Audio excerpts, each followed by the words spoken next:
আসসালামু আলাইকুম এভরিওয়ান, আশা করি সকলে ভালো আছেন। আপনারা ইতোমধ্যেই জানতে পেরেছেন যে আরহাম ইসলাম অস্ট্রেলিয়া অনূর্ধ্ব-20 ন্যাশনাল টিমে চান্স পেয়েছে। সো এই জায়গায় আসলে অনেকেই জানতে চেয়েছেন যে অদূর ভবিষ্যতে আরহাম ইসলাম বাংলাদেশকে প্রতিনিধিত্ব করতে পারবেন কিনা। সো আমরা যতটুকু ফিফার রুলস অ্যান্ড রেগুলেশনস দেখে জানতে পেরেছি যে আরহাম ইসলামের ক্ষেত্রে বা যে কোনো প্লেয়ারের ক্ষেত্রে ন্যাশনালিটি সুইচ করার পসিবিলিটি আসলে একবারই আছে, সুযোগটা আসলে একবারই আছে।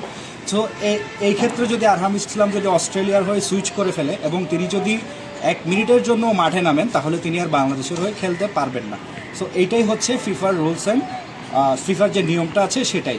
সো এই ক্ষেত্রে আশা করি বাফুফেকে এখানে একটা ভূমিকা রাখতে হবে আরহাম ইসলাম এবং তার ফ্যামিলিকে কনভিন্স করার ক্ষেত্রে, যেহেতু সে অলরেডি আমাদের ফেডারেশনের প্লেয়ার। সে যদি অন্য ফেডারেশনের প্লেয়ার হতো সেক্ষেত্রে আমাদের যে দুঃখের জায়গাটা থাকতো সেটা যদি সেটা একটু কম হতো। এখন সে যেহেতু আমাদের ফেডারেশনের প্লেয়ারকে যদি আমরা হারাই, সেক্ষেত্রে আমাদের কষ্টের জায়গাটা অনেক বেশিই হবে। আর অস্ট্রেলিয়া যেহেতু ওয়ার্ল্ড কাপ খেলা টিম, অনেক টপ একটা টিম বলা যায়। সো তারা যখন একটা প্লেয়ারকে কল আপ করে, তারা নিশ্চয়ই লং টার্ম কোনো একটা প্ল্যানে রেখেই তাদেরকে কল আপ করবে।